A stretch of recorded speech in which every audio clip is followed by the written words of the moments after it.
Você acredita em fantasmas? Não aqueles das histórias de terror genéricas, mas espíritos de verdade, que te perseguem enquanto você ainda está acordado. Imagine estar sozinho em casa, do nada, uma cadeira se arrasta sozinha pelo chão. O gato se arrepia, olha fixamente para um canto vazio do quarto, e você sente que tem alguém ali com você. Mas não consegue ver. Agora, e se esse alguém fosse uma criança? Um menino com a cabeça deformada, como se tivesse sido esmagada por algo pesado. Ele aparece quando você está paralisado, incapaz de se mover ou gritar. Ele te observa. Te estuda. E responde, mas só se você seguir uma regra bem específica. Essa é a história de Adam Ellis. Um cara comum, ilustrador, que só queria viver em paz com seus gatos e seus desenhos. Mas acabou entrando numa espiral de pesadelos, aparições e acontecimentos tão perturbadores que ele precisou contar tudo em tempo real. Nas redes sociais. O que começou como relatos inocentes acabou virando um verdadeiro caso paranormal, que muita gente acompanhou minuto a minuto. Tudo começou com um sonho. Mas não qualquer sonho. Ada estava deitado na cama quando percebeu que não conseguia se mexer. Seus olhos estavam abertos, mas o corpo, travado. Só conseguia mover os olhos. E foi então que ele viu. Um menino estava sentado numa cadeira verde que ficava no canto do quarto. A cabeça dele era toda torta, como se tivesse sido esmagada de um lado. Parecia morto. Mas ao mesmo tempo, parecia que estava respirando. Observando. Esperando. Adam tentou gritar, mas nada saía. Tentou fechar os olhos, mas era como se o olhar daquele garoto o mantivesse preso. Foi só quando o sol começou a nascer que ele conseguiu se mover de novo. No dia seguinte, ele tentou esquecer. Achou que tinha sido só um pesadelo estranho causado pelo estresse. Mas a cadeira verde que o garoto usava no sonho, estava no lugar errado. Ela havia se movido. E os gatos de Ada não queriam mais entrar no quarto. As noites seguintes foram ficando cada vez piores. Sons de passos no corredor. Portas batendo sozinhas. O celular ligava sozinho, e na tela, nenhuma ligação registrada. Até que uma noite, em um novo sonho, uma garota apareceu para ele. Ela olhou com seriedade e disse: "Se quiser saber mais sobre David, pode perguntar. Mas só 2 perguntas. E tem que começar com querido David." Só assim ele responde. Se fizer mais que isso, ele vai ficar bravo. Adam acordou suando. Pensou em ignorar. Pensou em apagar tudo da cabeça. Mas a curiosidade foi maior. Na noite seguinte, durante mais uma paralisia do sono, o garoto voltou. Ada respirou fundo e, mesmo com a garganta apertada e o corpo travado, murmurou com a mente: "Querido David, como você morreu?" O garoto respondeu sem mover os lábios: "Uma prateleira caiu na minha cabeça, no mercado." Adam hesitou. Sabia que só podia fazer mais uma pergunta, mas algo dentro dele queria entender melhor. "Querido David, quem empurrou a prateleira?" O garoto não respondeu de imediato. Só ficou olhando. E então, contra tudo que a garota do sonho havia alertado, Adam fez uma terceira pergunta. Ele quebrou a regra. Naquela noite, Adam acordou com o coração disparado. O peito apertado. E pela primeira vez, sentiu que não estava sozinho. O que parecia um pesadelo isolado acabou se tornando um tormento constante. Uma presença que não queria ir embora. E tudo isso, só estava começando. Adam Ellis era só mais um cara tentando viver em paz no meio do caos de Nova York. Ilustrador, criativo, cheio de gatos e com uma rotina tranquila, do tipo que prefere desenhar e ver séries do que sair para festas ou baladas. Ele morava em um apartamento pequeno, mas aconchegante, no 2º andar de um prédio antigo no Brooklyn. As paredes eram finas, os vizinhos barulhentos, mas ele havia aprendido a conviver com isso. Era o preço de viver sozinho numa cidade viva como Nova York. O apartamento tinha 2 quartos, um que ele usava como estúdio, cheio de quadros, posteres e materiais de desenho, e o outro onde dormia com seus 2 gatos, Maxwell e Pepper. Tudo parecia comum, até que o silêncio começou a pesar mais do que o barulho da cidade lá fora. O lugar tinha aquele ar envelhecido, sabe? Pisos de madeira que rangiam, encanamentos que faziam barulho à noite, e uma janela que nunca fechava direito. Mas nada disso incomodava Ada. Ele sempre dizia que esses pequenos defeitos davam personalidade ao apartamento. Mas com o tempo, ele começou a perceber que havia algo mais ali, algo que não era apenas velho. Tudo começou com os gatos. Maxwell e Pepper eram tranquilos, dorminhocos, do tipo que só se mexiam para comer ou pedir carinho. Mas do nada, eles começaram a agir estranho. Olhavam para cantos vazios do apartamento, como se estivessem vendo alguma coisa. Às vezes, fugiam do quarto de Adam, miando desesperados. Outras vezes, ficavam parados diante da porta, como se alguém estivesse ali, do outro lado. Adam tentou ignorar. Até que uma noite, acordou sem conseguir se mexer. Estava deitado, olhos abertos, mas preso no próprio corpo. Já tinha lido sobre paralisia do sono antes, então não entrou em pânico de imediato. Mas o que viu naquele momento fez o sangue gelar. No canto do quarto, bem onde ficava a cadeira verde perto da estante de livros, havia um garoto. A cabeça dele era desfigurada, como se algo pesado tivesse afundado um dos lados do crânio. Os olhos pareciam mortos, mas ainda assim fixos, encarando Adam com uma expressão vazia. O garoto não se mexia, mas era como se estivesse presente de uma forma pesada, sufocante. Era impossível respirar direito. Na manhã seguinte, Adam levantou perturbado. Olhou para a cadeira. Ela estava mais próxima da cama do que ele lembrava. Mas será que era só impressão? Talvez ele tivesse movido durante o dia e nem percebeu. Foi o que tentou acreditar. Passaram-se dias. E os episódios começaram a se repetir. Sempre à noite. Sempre com o garoto na mesma cadeira. Às vezes mais perto, às vezes mais distante. Às vezes de pé. E sempre durante a paralisia do sono. Num desses episódios, o garoto chegou a se levantar. Caminhou até a beirada da cama e ficou parado ali, olhando. A cabeça caída para o lado, os olhos fundos. Adam tentava gritar, mas nada saía. O terror era tanto que ele acordava com a garganta doendo, como se tivesse mesmo tentado gritar por horas. Foi então que ele teve o sonho com a garota. Ela estava em um lugar vazio, escuro. Disse que conhecia David, e que ele permitia perguntas, mas com regras. Só duas. E todas começando com o querido David. Se alguém quebrasse essa regra, algo ruim aconteceria. Acordando suado e ofegante, Adam escreveu tudo num caderno. Ele não queria esquecer. E mesmo sem saber o motivo, sentia que precisava lembrar de cada detalhe. Aquilo não era só um sonho. Não era coincidência. As coisas estavam começando a escapar do controle.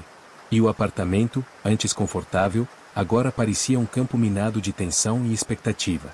David não era apenas um personagem de pesadelo. Ele estava lá. E não queria ir embora. Depois da terceira pergunta feita a David, a pergunta que ele não deveria ter feito, tudo desandou. Naquela manhã, Ada acordou com uma sensação de opressão no peito. Como se tivesse algo pesado deitado sobre ele a noite inteira. Suava frio, sentia o corpo trêmulo e não conseguia se concentrar em nada. Enquanto tomava o café da manhã, notou algo estranho. Um dos quadros da parede do estúdio estava torto. Ele jurava ter deixado tudo alinhado no dia anterior, mas até aí, podia ser só o calor dilatando a madeira. Ignorar foi a primeira reação. Mas não a última. Nos dias seguintes, os gatos passaram a agir como se estivessem vendo alguém ou algo circulando pelo apartamento. Em um momento, Pepper pulou no encosto do sofá e começou a rosnar para o corredor escuro. As orelhas para trás, o corpo arqueado. Em outro, Maxwell correu como um louco até o armário da cozinha, se escondendo lá dentro. O clima na casa era tenso. O silêncio, mais pesado. E Ada, cada vez mais paranoico. As noites se tornaram um campo de batalha entre o sono e o medo. A paralisia voltava com mais frequência. E mesmo quando não estava paralisado, Adam tinha a impressão de ouvir coisas pela casa. Passos lentos, rangidos de móveis sendo arrastados, sussurros no quarto vazio ao lado. A cadeira verde, antes apenas um móvel qualquer, agora parecia ter uma presença. Como se fosse o trono de alguém que não queria mais sair dali. Uma noite, ele decidiu registrar. Pegou o celular, posicionou-o num tripé improvisado e deixou gravando a sala enquanto dormia. Na manhã seguinte, quando foi ver o vídeo, lá estava. Por volta das 3h17 da madrugada, a cadeira verde se moveu sozinha. Primeiro um leve balanço. Depois, ela girou lentamente, como se alguém tivesse se levantado dela. Não havia vento. Nenhum gato por perto. Nada que pudesse ter causado aquilo. Adam pausou o vídeo e ficou paralisado. O coração disparado. A garganta seca. Aquilo era real. E a partir desse ponto, ele começou a documentar tudo. Publicava no Twitter, em tempo real, os relatos do que estava acontecendo. Fotos da cadeira mudando de lugar. Vídeos dos gatos encarando cantos vazios. Gravações de áudio com ruídos estranhos durante a noite. Seus seguidores passaram de centenas para milhares. Todos queriam saber o que estava acontecendo. Alguns diziam que ele estava inventando tudo. Outros, que era um sinal de que ele precisava sair dali imediatamente. Mas Adam não saiu. Não ainda. Na tentativa de entender melhor, ele pesquisou. Leu sobre espíritos presos no plano terreno. Crianças fantasmas. Maldições ligadas a objetos, e até mesmo a pessoas. E tudo levava a uma mesma conclusão: ele havia aberto uma porta. Ao quebrar a regra das duas perguntas, David parecia ter ganhado mais acesso. Mais poder. E ele estava aproveitando isso. As coisas se intensificaram. Quadros caindo das paredes no meio da madrugada. As luzes piscando de forma intermitente, mesmo com a fiação revisada. Toques na porta às 2 da manhã, e ao abrir, ninguém. Uma vez, Ada acordou com os olhos ardendo. Foi ao espelho, e havia 3 arranhões paralelos em sua bochecha direita. Como garras. Mas seus gatos estavam trancados fora do quarto. Ele começou a perder peso. Tinha olheiras profundas, tremores constantes. E por mais que seus seguidores vissem tudo como um caso interessante, Ada estava à beira de um colapso.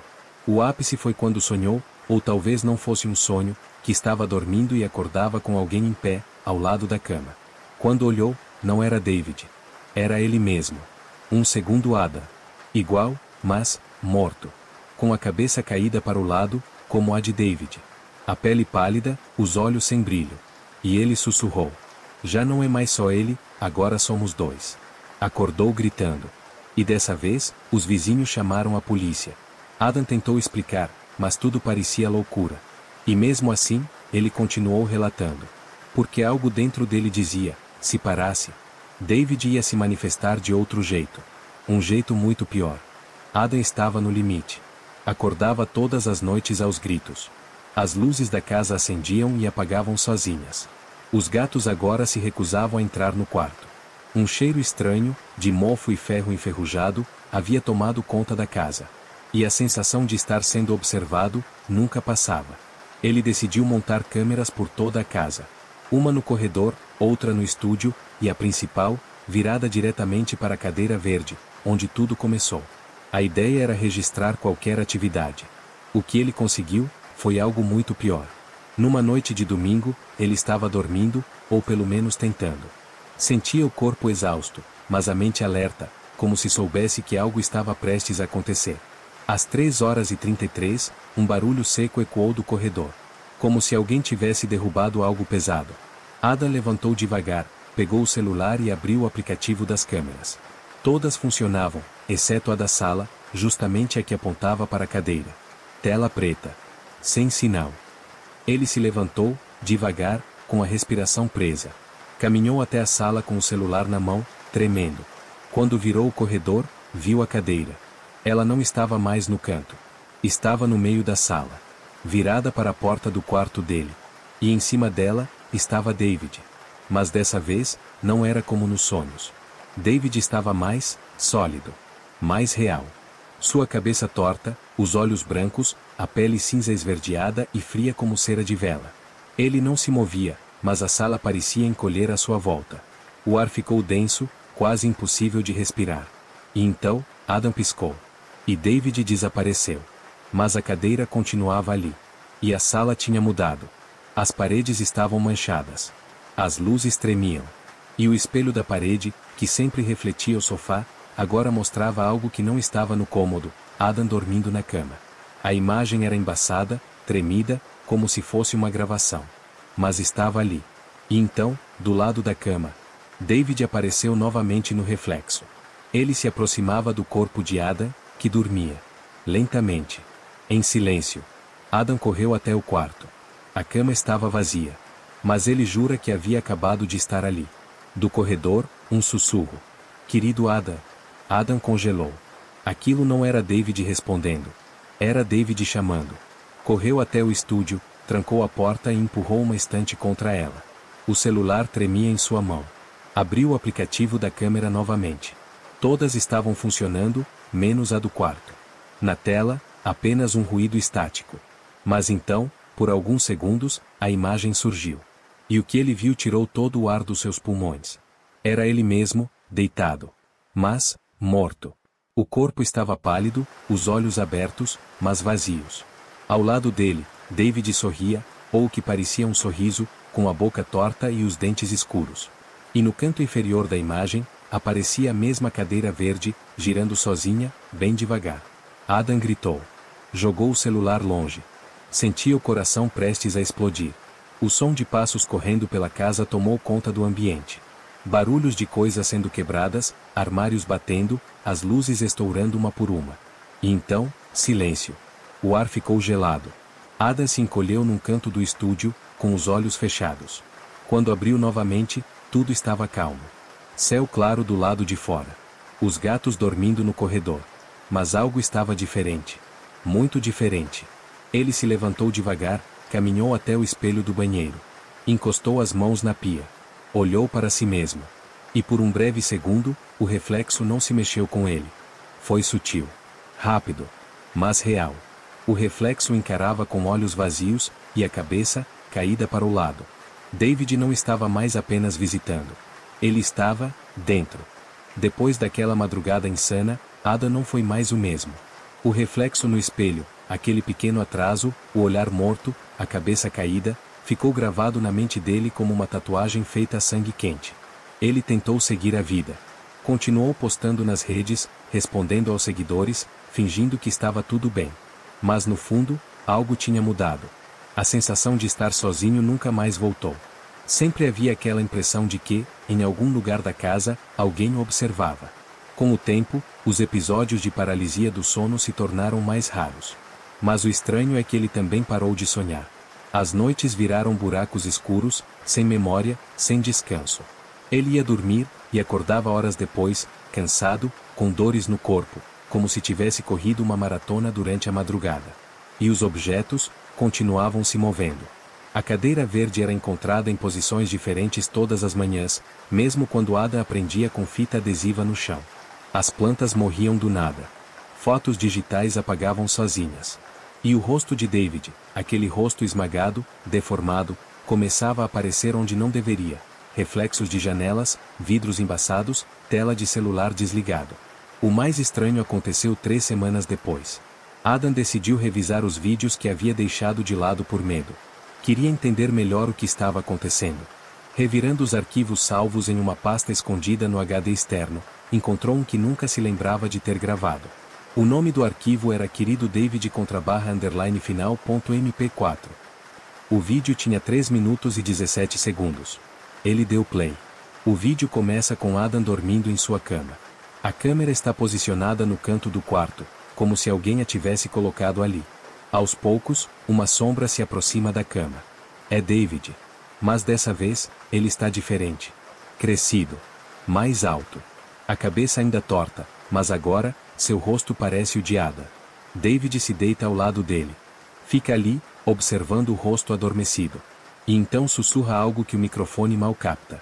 Não existe mais você, só nós. A tela pisca.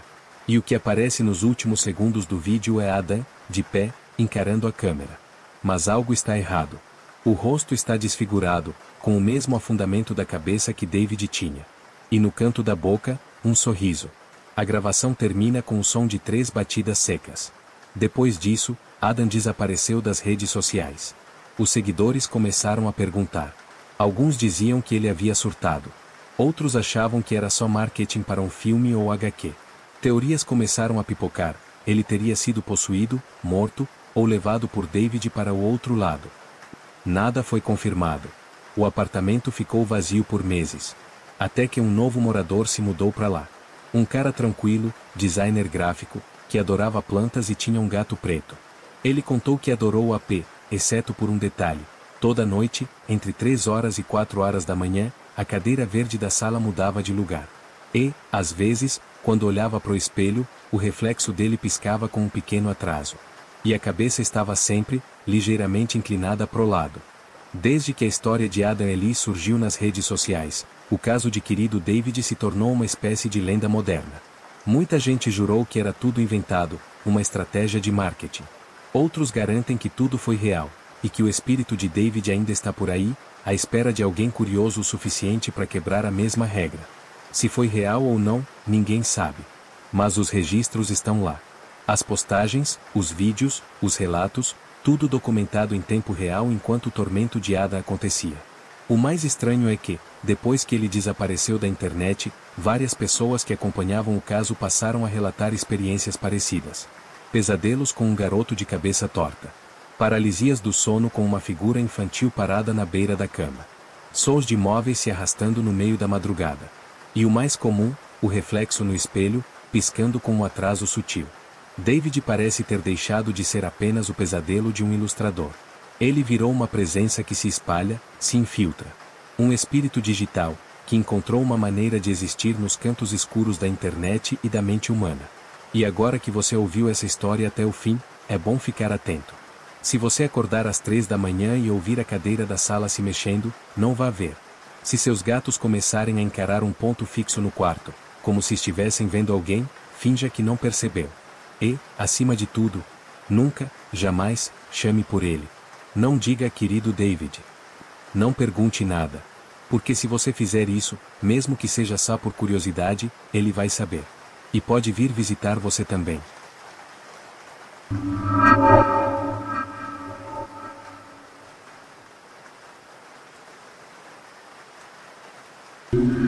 Presta atenção nisso aqui. Imagina você acordar no meio da madrugada com aquela sensação estranha. A casa inteira em silêncio. Só o barulho do ventilador girando, talvez a luz da rua entrando fraca pela janela. Aí você sente que não tá sozinho. Você vira pro lado. E ele tá lá.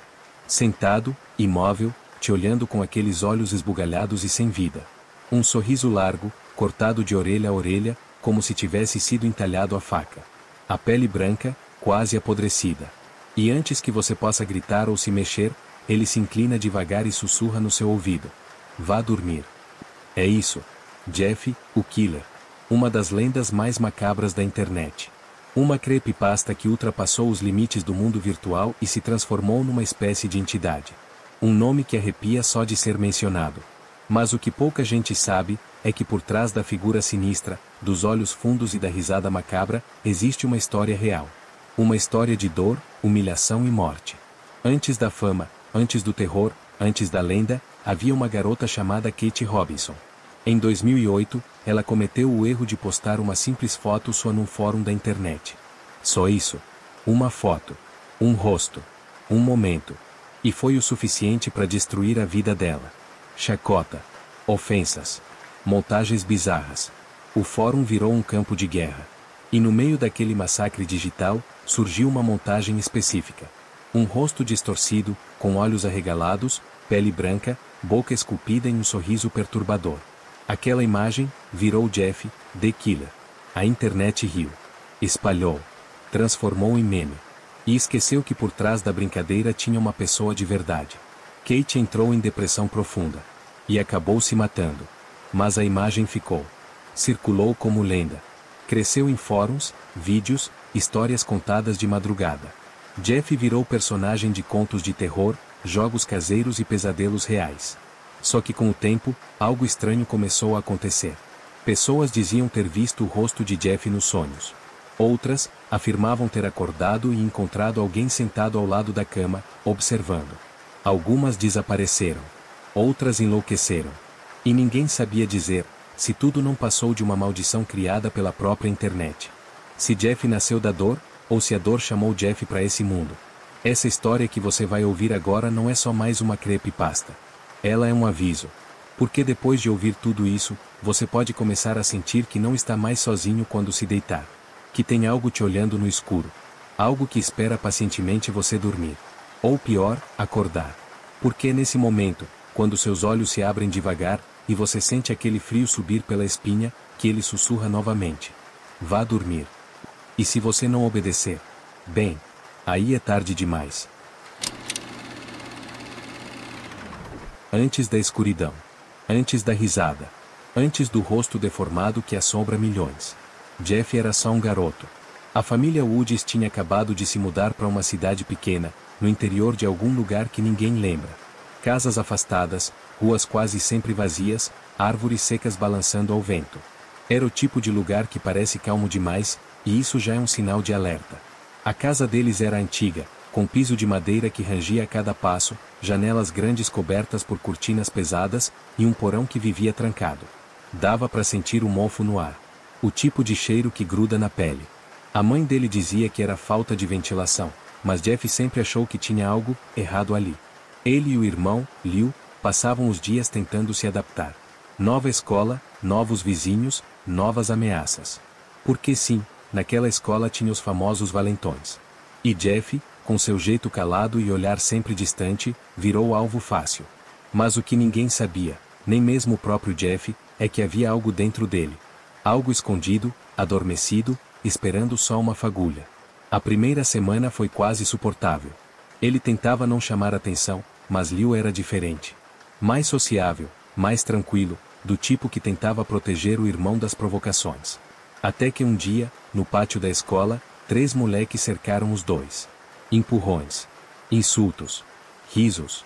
Jeff ficou parado no início. Mas quando o primeiro soco acertou Liu no estômago, algo nele quebrou. Ele atacou. Sem pensar. Sem medir. Como se outra coisa assumisse o controle. Quando tudo acabou, os 3 agressores estavam no chão, 2 sangrando, um desacordado. E Jeff, com os punhos machucados, tremendo, estava sorrindo. Foi a primeira vez que o olhar dele mudou. A escola chamou a polícia. Os pais de Jeff entraram em choque. Tentaram contornar a situação, disseram que foi legítima defesa. Mas a semente já estava plantada. Naquela mesma noite, ele ficou trancado no quarto, encarando o próprio reflexo no espelho. Um sorriso discreto, quase involuntário, nascendo no canto da boca. Liu batia na porta, preocupado. Mas Jeff não respondia. Só olhava. Alguma coisa dentro dele tinha acordado, e gostado. A cidade ficou em silêncio depois daquilo. Os pais proibiram os filhos de se aproximarem dos irmãos Woods. Jeff começou a sentir olhares por onde passava. Medo, desprezo, às vezes até admiração disfarçada. Mas ele não se importava. Ele só queria silêncio. E dormir. Só que na noite seguinte, teve um pesadelo. Uma voz. Uma sombra. Um sussurro dentro da cabeça dele. Deixa eu entrar. Ele acordou suando, o coração disparado. Liu dormia na cama ao lado, roncando baixinho. Mas Jeff jurava que tinha alguém ali. No canto do quarto. Observando. Na manhã seguinte, ele tentou esquecer. Mas a sensação não foi embora. Começou a ter lapsos de tempo. Esquecia onde estava. Perdia horas. Sonhava acordado com gritos, sangue, fogo. E aquele sussurro, sempre voltando. Deixa eu entrar. Como se algo estivesse tentando atravessar. Tomar o controle. Ele tentou lutar. Tentou ignorar. Mas a sombra já estava dentro. Jeff não sabia, mas sua transformação tinha começado. Os dias começaram a se arrastar, mas as noites eram um inferno. Jeff quase não dormia mais. Quando fechava os olhos, vinham imagens fragmentadas, corredores cheios de sangue, risadas ecoando no escuro, um espelho quebrado com o próprio reflexo sorrindo de volta. Mas não era ele. Não aquele sorriso. Não aquele olhar. Durante o dia, ele andava pela casa como um zumbi. Olhos fundos, pele pálida, os ombros encolhidos. Os pais, preocupados, o levaram a um médico. É só estresse pela mudança, disseram. Receitaram calmantes. Nada funcionava. Liu notou primeiro. O irmão já não falava direito. Às vezes, murmurava coisas sem sentido. Outras vezes, ficava parado no meio do corredor, encarando o nada. Jeff? Nenhuma resposta. Só aquele olhar vazio. Como se ele estivesse vendo outra coisa. Uma noite, Jeff acordou gritando. Acordou não, ele estava já no quintal. Descalço, coberto de lama, os olhos esbugalhados. A mãe o encontrou ali, tremendo. Quando ela tentou abraçá-lo, ele a empurrou com força. Ele quer sair, ele sussurrou. A partir daí, tudo piorou. Objetos começaram a se mover sozinhos na casa. As luzes piscavam. O cachorro da família latia sem parar para a porta do porão, que agora parecia destrancada, mesmo ninguém tendo a chave. O pai de Jeff dizia que era coisa da imaginação. Mas ninguém queria descer lá embaixo. Nem durante o dia. Na escola, Jeff voltou a ser provocado. Mas agora, ele não revidava. Ele só sorria. Um sorriso perturbador, seco. E os valentões pararam de mexer com ele depois que um deles teve um acidente durante a aula de química. Ácido caiu misteriosamente no braço do garoto. Quebrou o vidro sozinho? Foi empurrado? Ninguém viu nada. Só Jeff, parado na porta do laboratório, com os olhos fixos. Foi ali que começaram os boatos. Que Jeff era doente. Que estava possuído. Que falava com alguém que ninguém mais via. Mas o que poucos sabiam, é que ele realmente estava falando com alguém. Toda noite, a voz voltava. Mais forte. Mais nítida. Você sabe que isso é o certo. Deixe tudo para trás. Eles nunca entenderam você. Vá dormir, e me deixe acordar. Jeff resistia. Mas resistir estava doendo. Até o dia da festa. Os pais de Jeff queriam fingir normalidade. Organizaram uma pequena comemoração para o aniversário de Liu. Convidaram alguns vizinhos, colocaram música, bolo, refrigerante. Jeff ficou em silêncio a festa toda. Sentado, no canto, com os punhos cerrados. Os valentões apareceram. Um deles riu. Outro fez uma piada. Um terceiro empurrou Jeff por trás. Foi nesse momento que tudo explodiu. Jeff pegou uma faca da mesa. Ninguém entendeu nada até ouvir o grito. Um dos garotos caiu no chão, com o rosto cortado. O outro tentou correr, mas Jeff o derrubou com um chute. A terceira vítima tentou reagir, e foi então que Jeff se virou para todos com o rosto tomado por fúria. Mas não era mais fúria humana. Era algo monstruoso. Ele ria. Um riso seco, cortante. E enquanto os adultos tentavam contê-lo, Jeff se debatia como um animal enjaulado. Só parou quando um dos vizinhos jogou álcool acidentalmente e uma vela caiu próxima. Fogo. Gritos. Caos. O rosto de Jeff foi engolido pelas chamas. E mesmo assim, ele continuava sorrindo. Quando os bombeiros chegaram, a festa tinha virado um pesadelo. Jeff foi levado desacordado. Queimaduras graves no rosto e no corpo. Os médicos disseram que ele dificilmente sobreviveria. Mas ele sobreviveu. E algo dentro dele, finalmente despertou. Os dias começaram a se arrastar, mas as noites eram um inferno. Jeff quase não dormia mais. Quando fechava os olhos, vinham imagens fragmentadas, corredores cheios de sangue, risadas ecoando no escuro, um espelho quebrado com o próprio reflexo sorrindo de volta. Mas não era ele. Não aquele sorriso. Não aquele olhar. Durante o dia, ele andava pela casa como um zumbi. Olhos fundos, pele pálida, os ombros encolhidos. Os pais, preocupados, o levaram a um médico. É só estresse pela mudança, disseram. Receitaram calmantes. Nada funcionava. Liu notou primeiro. O irmão já não falava direito. Às vezes, murmurava coisas sem sentido. Outras vezes, ficava parado no meio do corredor, encarando o nada. Jeff? Nenhuma resposta. Só aquele olhar vazio. Como se ele estivesse vendo outra coisa. Uma noite, Jeff acordou gritando. Acordou não, ele estava já no quintal. Descalço, coberto de lama, os olhos esbugalhados. A mãe o encontrou ali, tremendo. Quando ela tentou abraçá-lo, ele a empurrou com força. Ele quer sair, ele sussurrou. A partir daí, tudo piorou. Objetos começaram a se mover sozinhos na casa. As luzes piscavam. O cachorro da família latia sem parar para a porta do porão, que agora parecia destrancada, mesmo ninguém tendo a chave. O pai de Jeff dizia que era coisa da imaginação. Mas ninguém queria descer lá embaixo. Nem durante o dia. Na escola, Jeff voltou a ser provocado. Mas agora, ele não revidava. Ele só sorria. Um sorriso perturbador, seco. E os valentões pararam de mexer com ele depois que um deles teve um acidente durante a aula de química. Ácido caiu misteriosamente no braço do garoto. Quebrou o vidro sozinho? Foi empurrado? Ninguém viu nada. Só Jeff, parado na porta do laboratório, com os olhos fixos. Foi ali que começaram os boatos. Que Jeff era doente. Que estava possuído. Que falava com alguém que ninguém mais via.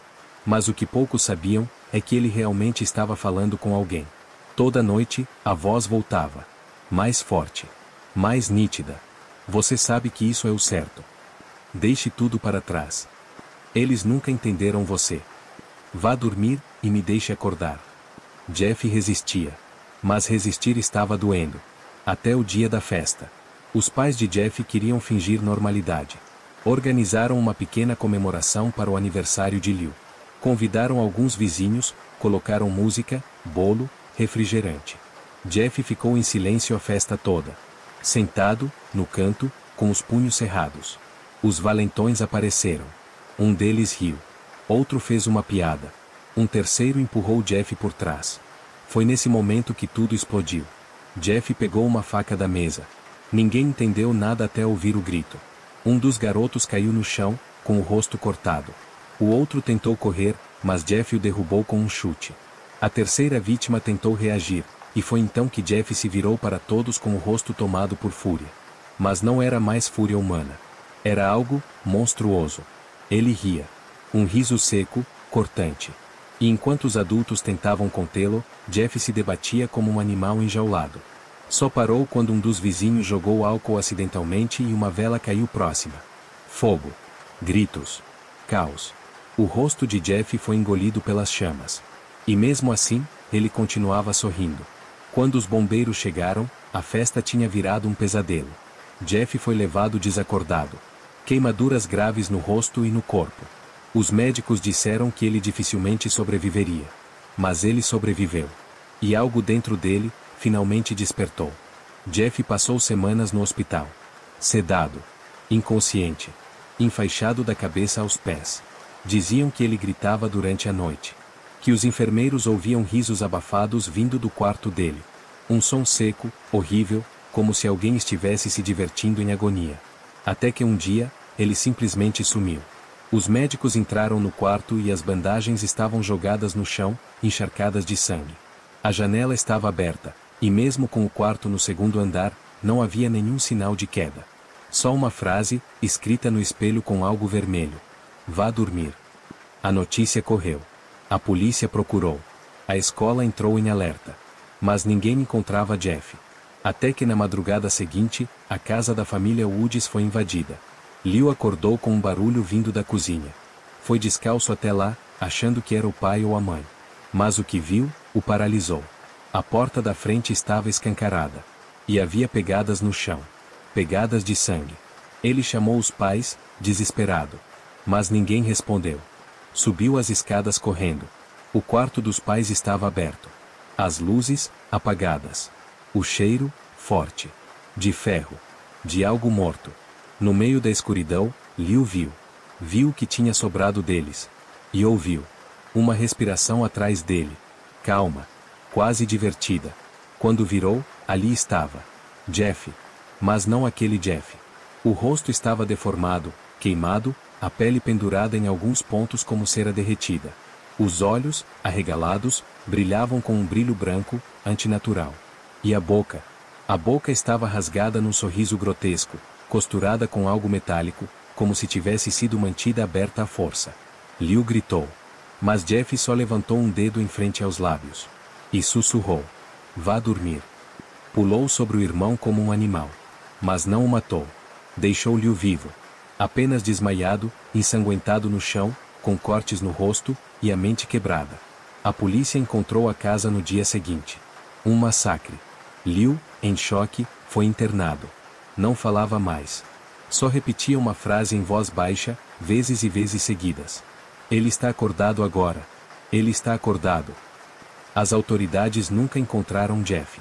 Mas as coisas começaram a acontecer em outras cidades. Primeiro, pequenos relatos. Crianças acordando no meio da noite dizendo que o homem do sorriso estava no quarto.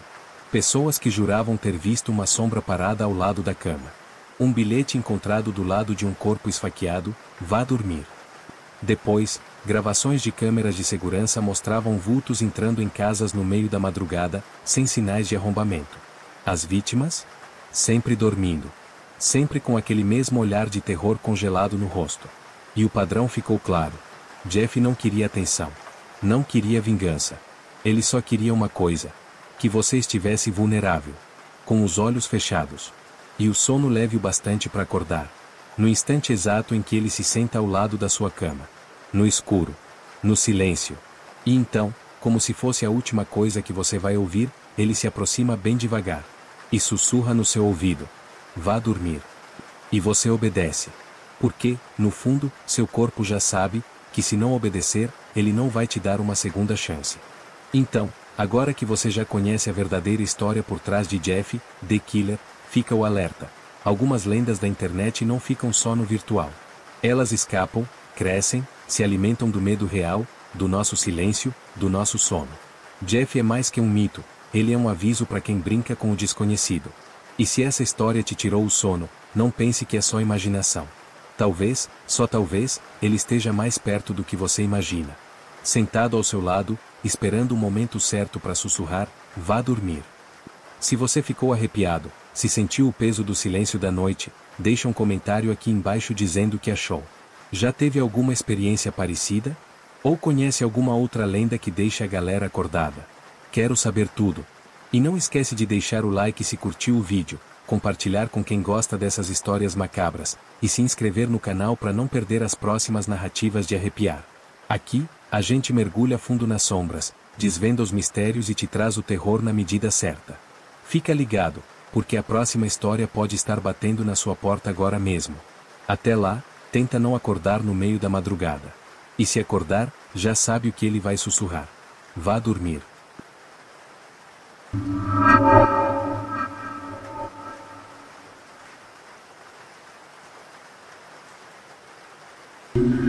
Se você estivesse andando pelas ruas antigas do West 10th Street, em Nova York, provavelmente não notaria nada de estranho no prédio número 14.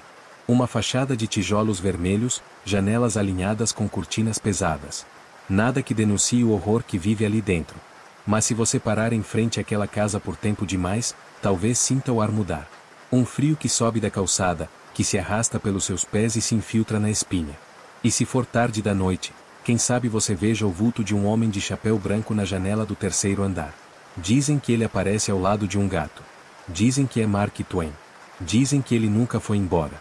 Essa é a história da House of Death, a Casa da Morte, como ficou conhecida. Um lugar onde o tempo parece engasgado, preso entre o passado e o que quer que esteja assombrando aquelas paredes. Desde 1874, ela carrega histórias de sofrimento, perdas e presenças que simplesmente não vão embora. 22 espíritos. Esse é o número que circula entre vizinhos e paranormais. 22 mortos que, de alguma forma, ainda estão vivos ali. Mas entre todos os relatos bizarros, um deles se destaca. O de uma mulher chamada Jean Brian Bartel. Escritora, sensitiva e corajosa o suficiente para viver naquele lugar por tempo demais. Em 1957, ela e seu companheiro alugaram um dos apartamentos da casa. A intenção era ter paz. Silêncio para escrever. Mas desde o primeiro dia, a casa parecia contrariada com a presença dela. Jean começou a sentir que estava sendo observada. Nos primeiros dias, ela ainda tentava se convencer de que era só ansiedade. Nova casa, nova fase, tudo normal, certo? Mas isso mudou na terceira noite. Ela levantou de madrugada para beber água. A casa estava mergulhada no silêncio mais absoluto, aquele silêncio pesado que parece esconder algo. Quando ela passou pela sala, ouviu passos atrás dela. Lentos. Arrastados. Ela se virou. Nada. Continuou andando. Mas então, uma sensação gelada roçou o pescoço dela, como dedos invisíveis tentando tocá-la. A partir dali, tudo desandou. O apartamento parecia vivo. Portas que se fechavam sozinhas. Cheiros podres que brotavam do chão. Vozes sussurradas na madrugada. Mas o pior veio meses depois, quando Jean viu a sombra. Era uma figura alta. Escura. Desumana. Uma silhueta que não pertencia a esse mundo. Jean tentou fugir, mas a sombra a seguiu. Estava em todos os cômodos. Toda vez que ela se virava, lá estava ele. E o mais bizarro? Quando ela tentou tocá-lo, sentiu frio. Um frio que queimava. Um frio que a acompanharia até a morte. Sim, Jean saiu da casa. Mas ela nunca escapou. Durante anos, relatou em seu diário que aquela presença a perseguia. Nos sonhos. Nos espelhos. Nos cantos mais escuros dos seus dias. Ela escreveu tudo. Cada detalhe. Cada pânico. Cada momento em que sentia que ia enlouquecer. E então, um dia, Jean morreu. De forma estranha. Silenciosa. Inexplicável. Anos depois, outra tragédia manchou a história da casa. Uma criança morreu ali dentro. E dizem que, desde então, a presença dentro da casa ficou ainda mais forte, mais sombria. Hoje, o número 14 da West Th Street está vazio. Mas os vizinhos ainda ouvem barulhos. Sentem cheiros. Veem vultos. E o mais perturbador, muitas das pessoas que entram lá, saem diferentes. Algumas, nunca mais voltam a ser as mesmas. Essa é a casa da morte. Onde os mortos se recusam a descansar. Onde a própria escuridão parece ter feito morada. E agora, você vai conhecer essa história em detalhes. Mas esteja avisado, há lugares que não querem ser lembrados. E há memórias que, uma vez despertas, nunca mais voltam a dormir. O número 14 da West Th Street não parece diferente dos outros prédios do bairro de Greenwich Village, em Nova York. É discreto, elegante, até charmoso à primeira vista. Construído em 1874, tem uma fachada de tijolos escuros, janelas com molduras brancas e uma escada de ferro que dá acesso à porta principal. Do lado de fora, tudo parece calmo. Mas por dentro, o clima muda. E muda rápido. O corredor de entrada é estreito, com paredes que parecem estar sempre úmidas, mesmo nos dias de sol. As tábuas do chão rangem sem motivo.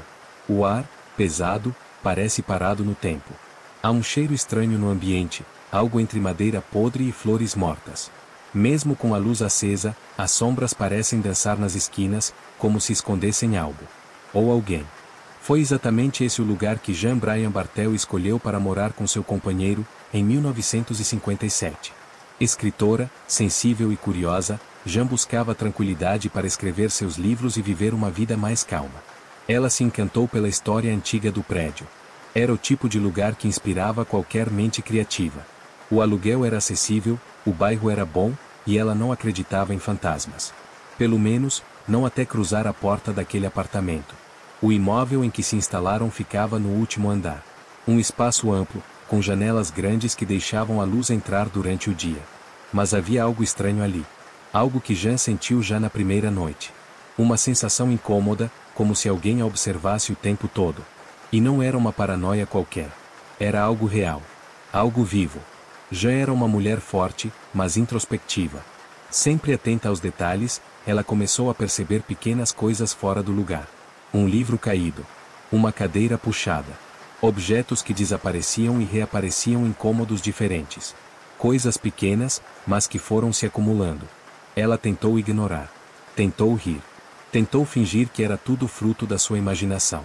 Mas isso não durou muito. Na terceira noite, algo aconteceu. Era madrugada. A casa estava silenciosa. Jean acordou com sede e foi até a cozinha buscar um copo d'água.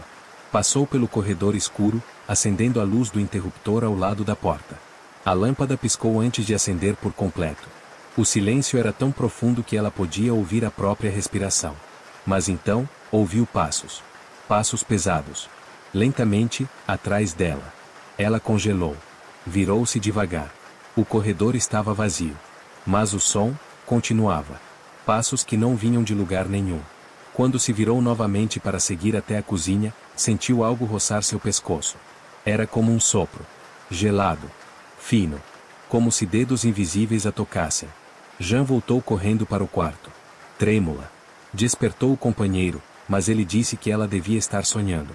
Deve ter sido só um pesadelo, janeiro. Mas ela sabia que não era. Aquilo tinha acontecido. Ela sentiu. Ela sabia. Nos dias seguintes, as sensações pioraram. Uma presença constante, densa, como se a casa estivesse sempre cheia de olhos. O apartamento parecia murmurar. Jean começou a ouvir sussurros enquanto escrevia.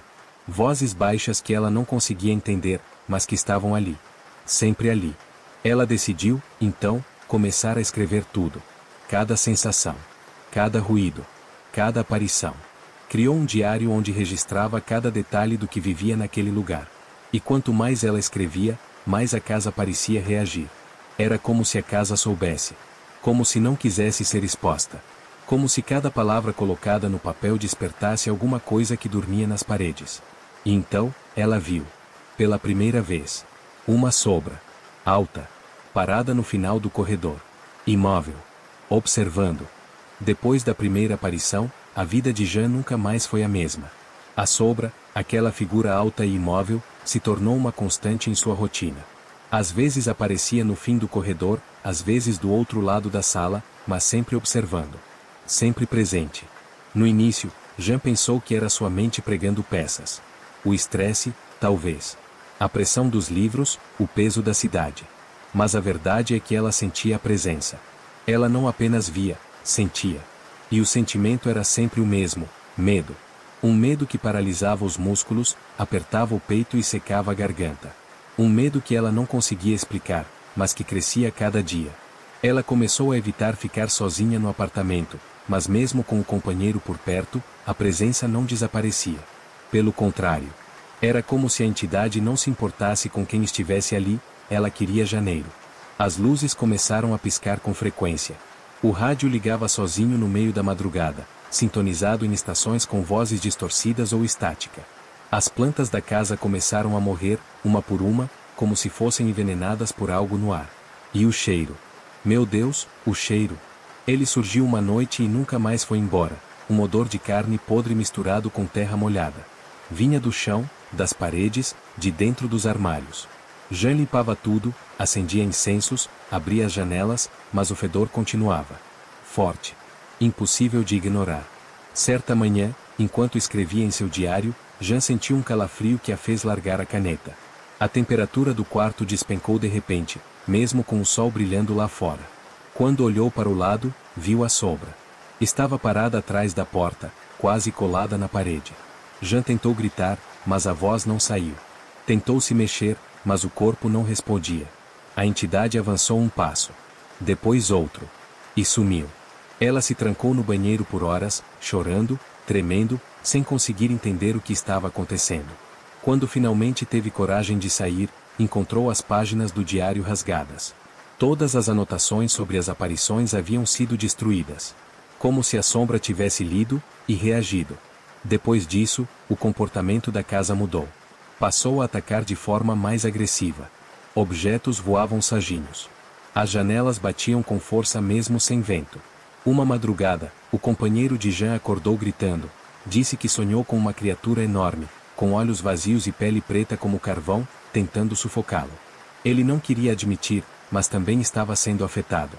A casa estava drenando os dois. Uma das experiências mais marcantes aconteceu numa tarde, quando Jean estava sozinha. Estava varrendo o chão da sala quando sentiu algo puxar seu cabelo com força. Ela virou rapidamente, mas não havia ninguém. Correu até o espelho no corredor e viu marcas vermelhas em sua nuca, como se garras tivessem arranhado sua pele. Começou a chorar. Desabou. E nesse momento, ela viu a sombra atrás dela no espelho.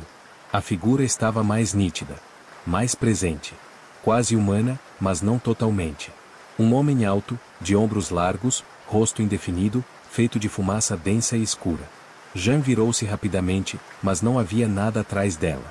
Quando olhou de volta pro espelho, ele também tinha sumido. Mas a partir daquele dia, ela percebeu que a sombra estava seguindo-a para fora da casa.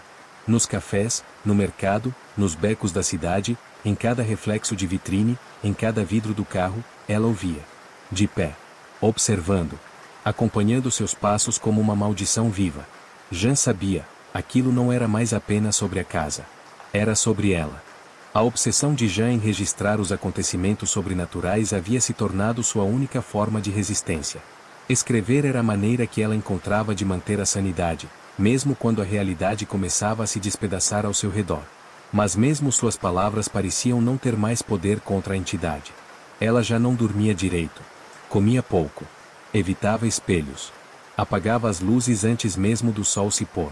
Mas foi numa noite de chuva forte, quando os trovões explodiam sobre Nova York como se o próprio céu gritasse, que o terror atingiu seu auge. Jean acordou com um barulho seco. Um estalo alto, como madeira sendo partida ao meio. Sentou-se na cama com o coração acelerado. O quarto estava completamente escuro, mesmo com a lâmpada acesa. Ela apertou o interruptor várias vezes. Nada. Pegou o abajur. Também não funcionava. O breu era total. Foi quando ela ouviu. Não passos. Não sussurros. Mas respiração. Lenta. Profunda. Dentro do quarto. Jean segurou a respiração, tentando não fazer barulho. O colchão afundou levemente ao seu lado. Algo estava sentado na cama com ela. Seu corpo tremia. Os olhos tentavam se adaptar à escuridão, mas tudo que ela via era um manto negro. Até que, por um segundo, um clarão de relâmpago atravessou a janela e revelou a sombra. Ela estava lá, sentada, observando.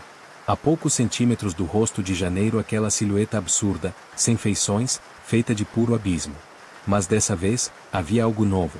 2 olhos, não brancos, não vermelhos, ocos. Como se fossem buracos que sugavam toda a luz ao redor. O tempo pareceu parar. A sombra então se moveu lentamente.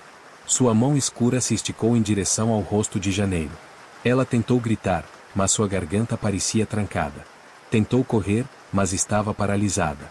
Quando a mão tocou sua testa, ela sentiu a mesma dor de um choque elétrico. Não físico, mental. Uma dor que não tinha lugar exato, como se sua alma estivesse sendo puxada para fora do corpo. Ela viu flashes. Imagens que não reconhecia. Um homem gritando em agonia. Uma mulher caída nas escadas da casa. Um gato preto encarando o vazio. E, por fim, ela mesma.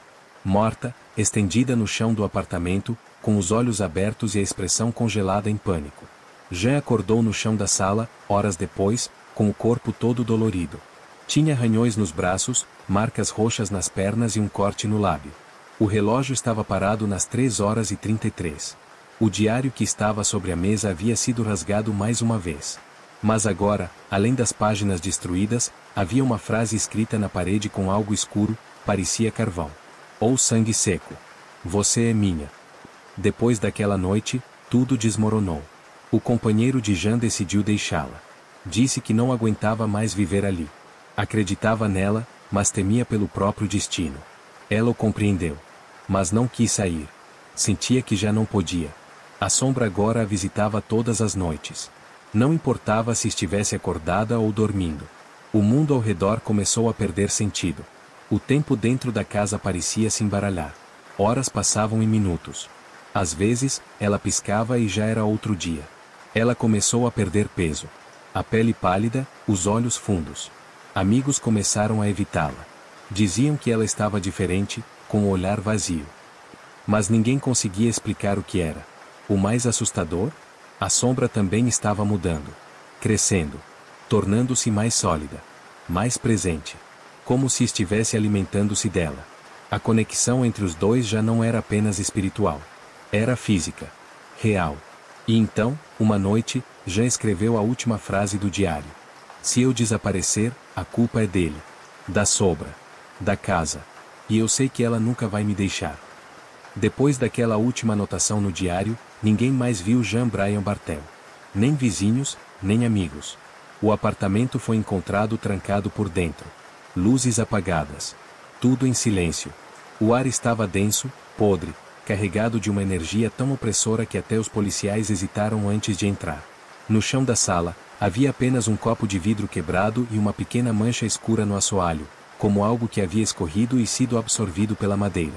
No quarto, o diário de Jean estava aberto, rasgado em partes.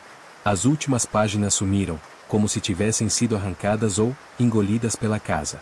Nenhum sinal de luta, nenhum bilhete de despedida. Era como se ela tivesse sido apagada. O caso foi tratado como desaparecimento sem solução. Oficialmente, nunca se soube o que aconteceu com Janeiro. Mas entre os vizinhos, especialmente os mais antigos, ninguém teve dúvida, a casa levou ela. Meses depois, o apartamento foi alugado novamente. Um jovem casal, atraído pelo valor baixo e pela localização. Ficaram ali por apenas 3 semanas. A mulher foi internada em estado de choque. O homem desapareceu no Central Park e nunca mais foi encontrado. A polícia começou a fazer vista grossa. Os donos pararam de anunciar o imóvel. Até hoje, ninguém mais mora no número 14. Pelo menos, não por muito tempo. O prédio, por fora, continua o mesmo. A fachada foi restaurada, as janelas parecem limpas, mas basta ficar alguns minutos em frente a ele para sentir que há algo errado. Um desconforto difícil de explicar. Como se os olhos da casa ainda observassem. Como se respirasse. Como se estivesse esperando por alguém novo. E não parou por aí. Em 1987, uma tragédia reacendeu o terror do lugar. Uma garotinha morreu dentro do prédio, vítima de uma pancada na cabeça, dada pelo próprio pai durante um surto inexplicável. Vizinhos relataram ter ouvido gritos, choros e risadas. Risadas infantis que não combinavam com a cena que a polícia encontrou ao chegar. A partir desse dia, os boatos se intensificaram. Pessoas que moravam nos prédios ao lado diziam ver luzes se acendendo e apagando sozinhas durante a madrugada. Outros afirmavam ver a figura de uma mulher parada na janela do último andar, pálida, de olhos fundos, encarando a rua. O mais estranho? Essa mulher era sempre descrita com a mesma aparência de janeiro. E como se não bastasse, havia ainda o fotógrafo. Um artista que morava no prédio em frente começou a relatar experiências bizarras. Modelos contratadas para ensaios fotográficos desistiam no meio das sessões. Alegavam sentir calafrios. Algumas choravam do nada. Outras saíam correndo. Uma delas desmaiou em frente ao portão do número 14. Quando perguntadas, todas descreviam a mesma coisa: a visão de uma mulher no terceiro andar, observando-as com ódio. Uma mulher deformada. Como se a sombra tivesse se fundido com ela. A teoria mais sombria entre os estudiosos do paranormal é que já não apenas foi perseguida, ela foi absorvida. Tomada pela entidade. E que agora é parte dela. Parte da casa. Hoje, a Casa da Morte está fechada. Abandonada. Mas ninguém se atreve a comprá-la. Agentes imobiliários se recusam a trabalhar com aquele endereço. E à noite, mesmo nos dias mais quentes do verão nova-iorquino, o número 14 permanece envolto em uma neblina fina e fria. Os poucos que ainda passam por ali, especialmente os sensíveis, os atentos, dizem que sentem um arrepio estranho, como um dedo invisível roçando o pescoço. E se olharem rápido demais para uma das janelas, talvez vejam a sombra, a mulher, ou os dois. Porque naquela casa, ninguém está sozinho. Nunca. A história da House of Death não é apenas mais um conto de fantasmas em Nova York. Ela é um lembrete sombrio de que existem lugares que guardam muito mais do que memórias, guardam dores, traumas, mortes, e presenças que se recusam a ir embora. Por fora, o número 14 da West 10 TH Street pode parecer só mais um prédio antigo na cidade que nunca dorme. Mas por dentro, é como se o tempo estivesse congelado. Como se cada parede fosse feita de carne e cada degrau guardasse um segredo. A energia que emana daquele lugar não é apenas inquietante, ela é viva. Respirando, esperando. E talvez, escolhendo sua próxima vítima. Jean Brian Bartel tentou escapar. Tentou resistir. Escreveu, gritou, implorou. Mas a sombra que a seguia não queria apenas assustá-la. Queria possuí-la. E talvez tenha conseguido. Seu corpo nunca foi encontrado. Sua história desapareceu dos jornais. Mas quem conhece a verdade, sente que ela ainda está lá. E ela não está sozinha. Os 22 espíritos que, segundo os paranormais, habitam a casa, não são apenas vestígios de um passado mal resolvido. Eles são parte de algo maior. Parte de uma entidade que cresce a cada tragédia, a cada lágrima derramada dentro daqueles corredores. Mark Twain pode ter escrito muito sobre a natureza humana, mas mesmo ele, se pudesse falar agora, provavelmente diria que há coisas que o intelecto não consegue explicar. E ele estaria certo. Até hoje, a casa permanece vazia. Mas ela nunca está em silêncio. A vizinhança sabe. O bairro sabe. E se você passar por lá, vai saber também. Há quem diga que o simples ato de ouvir essa história já é o suficiente para chamar a atenção da casa. Que a sombra pode se espalhar por palavras, por pensamentos. Que o mal que vive no número 14 está acordado, e faminto. E aí, você teria coragem de ir até lá? Ficaria parado por alguns minutos em frente à porta, numa noite chuvosa? Olharia para o terceiro andar esperando encontrar olhos vazios te encarando da escuridão? Ou talvez, a sombra já tenha encontrado você de outro jeito. No reflexo do espelho. No canto escuro do quarto. Na sensação de que alguém está te observando quando você está sozinho em casa. Porque se tem uma coisa que essa história nos ensinou é, alguns lugares não querem ser deixados para trás. Eles querem te levar junto. Agora me diz, você acredita em assombrações? Você acredita que uma casa pode tomar a alma de alguém? Se gostou dessa história macabra, tem muitas outras te esperando aqui no canal. De casas amaldiçoadas a lendas urbanas perturbadoras, cada história é um convite para explorar o que há de mais sombrio no mundo, e dentro da gente também. Então já deixa seu like, se inscreve no canal e ativa o sininho para não perder nenhuma história sinistra. E claro, comenta aqui embaixo. Você teria coragem de passar uma noite na Casa da Morte? Nos vemos no próximo pesadelo.